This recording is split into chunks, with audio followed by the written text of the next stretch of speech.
नमस्कार साथियों, मैं पंडित दिनेश कुमार दुबे शास्त्रीय अनुभूत चैनल के माध्यम से। तो साथियों,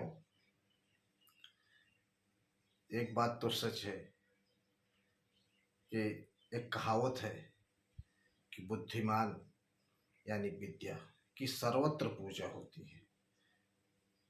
विद्या उसी के पास होती है जो बुद्धिमान होता है, और जो बुद्धिमान है उसी के पास विद्या है।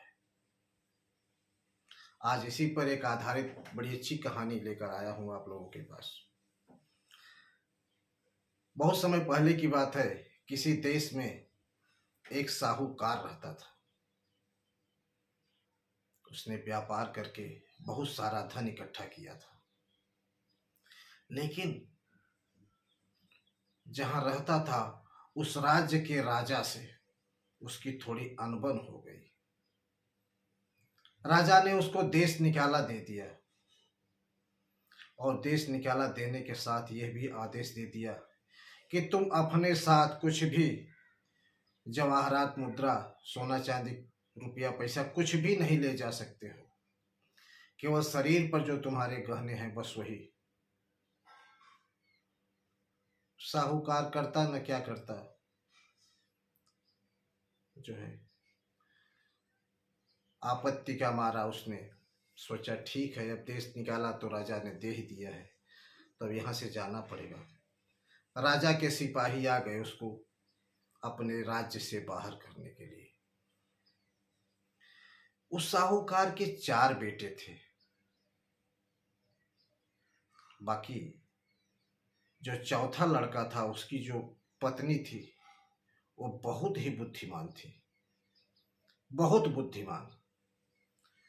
उसने सिपाहियों से कहा कि उस समय जो है कोतवाल हुआ करते थे।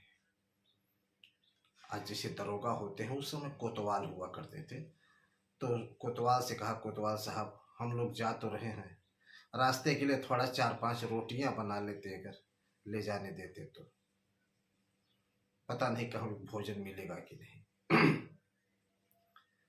कोतवाल भी अच्छा आदमी था, बोला ठीक है, तुम रोटियां ले जा सकती हो, अपने साथ बना लो। अब वो साहूकार की जो बहुत ही बुद्धिमान थी, उसने 4 रोटियां बनाई मोटी मोटी, और चारों रोटियों के अंदर जो सबसे कीमती जवाहरात होता है उसके एक एक रोटी में एक एक डाल दिया, और डाल के लेके चल दिया। जब अपने राज्य से ये लोग बाहर चले गए, दूसरे राज्य में पहुंचे, तो साहूकार ने कहा अपने बेटों से, बहुओं से कि आप लोगों के शरीर पर जो गहने हैं उसको उतार दीजिए, उसको बेचकर कुछ खाने पीने की मैं व्यवस्था कर देता हूँ, फिर रहने की भी व्यवस्था करनी पड़ेगी। छोटी बहू ने कहा कि पिताजी, गहने उतारने की जरूरत नहीं है, और मैं असरफी लाई हूँ, वो आप ले जाके बेच दीजिए, जवाहरात बहुत कीमती है, बहुमूल्य। तो उसने एक रोटी तोड़ी, उसमें से एक जवाहरात का टुकड़ा निकाला, असरफी कहिए, मोहर कहिए, मतलब उस जमाने के एक प्रकार से हीरा कहिए, जो भी रहा होगा, उसने निकाल के दिया अपने ससुर को। वो देखा तो बहुत खुश हुआ, क्योंकि वो एक नायाब हीरा था, बहुत कीमती था। उसे लेकर सोचा कहीं छोटी मोटी जगह तो बिकेगा नहीं, इसकी कीमत तो अमूल्य है। वो उस राज्य के जो साहूकार थे उसके घर चला गया, और वो जो साहूकार था थोड़ा ठग प्रवृत्ति का था। उसने जब वो नायाब हीरा देखा तो देखते ही रह गया, बोला ये हीरा तो हमारे पास होना चाहिए, इस भिखारी के पास कहाँ से आ गया। उसने एक कुआं बनवा रखा था, कुएं के ऊपर एक कुर्सी रखा था, और कुर्सी के ऊपर कपड़ा डाल के रखा था, बाकी उसके अंदर कुछ था ही नहीं। उसने साहूकार से कहा कि आप कुर्सी पर बैठिए, ये आपका हीरा तो बहुत कीमती है, इतना पैसा तो है नहीं, लेकिन फिर भी मैं मंगवाता हूँ, बंदोबस्त करता हूँ, तब तक आप बैठिए, कुछ चाय पानी कीजिए। बेचारा साहूकार उस कुर्सी पर जैसे बैठने गया तो सीधे धड़ाम से उस कुएं में गिर गया। साहूकार ने कहा आप बस आप वहीं पड़े रहिए और अपनी जिंदगी की आखिरी सांस गिनिए। फिर उसको ढक दिया। इधर जब साहूकार को गए काफी देर हो गई तो उसकी बहू ने सोचा कि आखिर क्या बात है। उसने अपने उसके बड़े लड़के को एक हीरा दिया, दूसरा, और कहा कि आप जाओ देखिए पिताजी अभी तक लौटे नहीं हैं, तब तक बेचकर कुछ लेके आइए। ये भी महाशय वही हीरा लेकर उसी जगह पहुंचे जहां इनके पिताजी पहुंचे थे, और इनके साथ भी वही हुआ जो इनके पिताजी के साथ हुआ था। जब ये दोनों नहीं लौटे तब बहुत कुछ चिंता हुई कि हो न हो कहीं न कहीं कुछ तो गड़बड़ है। उसने मर्दाना भेष बनाया और उस राज्य के राजा के दरबार में पहुंच गई।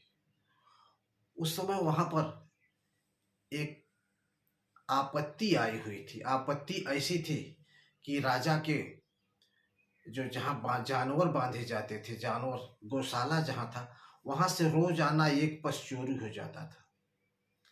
कैसे जाता था, कौन ले जाता था, कुछ पता नहीं चल रहा था।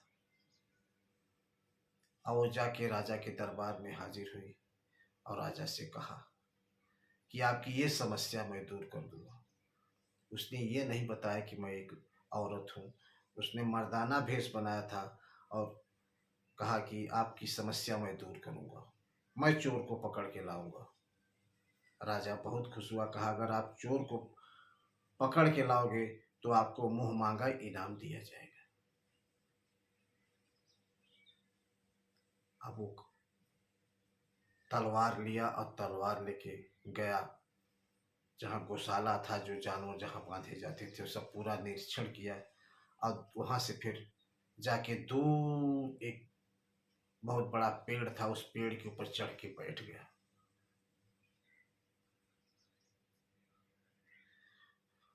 और रात को देखती है कि कोई एक बहुत बड़ा जानवर जंगल की तरफ से आ रहा है और वही आके जानवरों को खाता है। वो पेड़ से धीरे धीरे उतरना चालू किया और जैसे वो जानवर उस पेड़ के पास आया, वो कूद के तलवार के एक ही वार से उसका गर्दन काट दिया और जानवर मारा गया। जब वो मारा गया तो चारों तरफ ये हो गया कि उस दिन कोई पशु चोरी नहीं हुआ। राजा के दरबार में खबर पहुंच गई कि आपका जो नया सिपाही आया है उसने चोर को मार दिया। राजा बहुत खुश हुआ, बोला तुमको क्या चाहिए?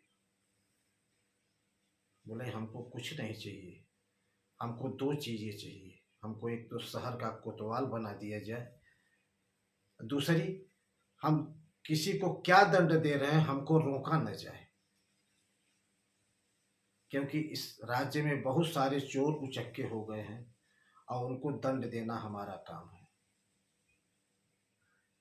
राजा ने सहर्ष स्वीकार किया और कहा ठीक है, आपकी जैसी इच्छा। उसके बाद उसने घर से तीसरा नायाब हीरा जो रखा था वो लिया। वो लिया नहीं, वो उसने क्या किया कि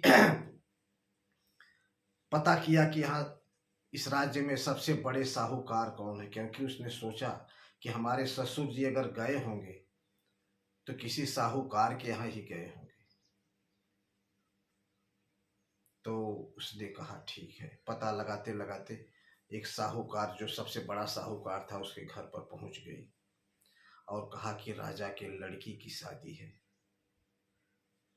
उसके लिए बेशकीमती हीरा जवाहरात की जरूरत है गहनों में चढ़ने के लिए। आपके पास क्या है, आप दिखाइए। उसने तरह तरह की तमाम चीज़ें दिखाई। उसने कहा ये सब चीज़ें नहीं, और बेशकीमती चीज़ लाओ। तब उसने जो है, जो उसके ससुर ने हीरा लाया था वो हीरा ला के दिखाया। बोला हाँ ये हीरा तो ठीक है। तब उसने पूछा कि हीरा आपको कहाँ से मिला? बोला नहीं ये हीरा तो हमारा है। तब उसको पकड़ा, और पकड़ने के बाद जब उसकी धुलाई हुई जमकर, तब उसने सब कुछ बता दिया। फिर वो कुआं खोला गया और उसके ससुर और जेठ दोनों मिले, बुरी हालत में पड़े थे, अंतिम घड़ियां गिन रहे थे, 2-3 दिन से भूखे पड़े थे। फिर उनको निकाला गया, खाया पिला, फिर सबको लेकर राजा के पास गई, और वहां जाकर फिर उसने अपना भेद खोल दिया। मर्दाना भेष खोल के जनाना भेष पकड़ा, और सारी हिस्ट्री राजा को बता दी कि ऐसी ऐसी बात है। राजा बहुत खुश हुआ उसकी बुद्धिमानी पर, और कहा ठीक है, तुम हमारे राज्य में रहो और यहाँ रहकर व्यापार करो, जो चाहिए हम तुम्हारी मदद करेंगे। तो साथियों, ये रही आज की कहानी। आपको कैसी लगी कमेंट करके जरूर बताइए। धन्यवाद साथियों।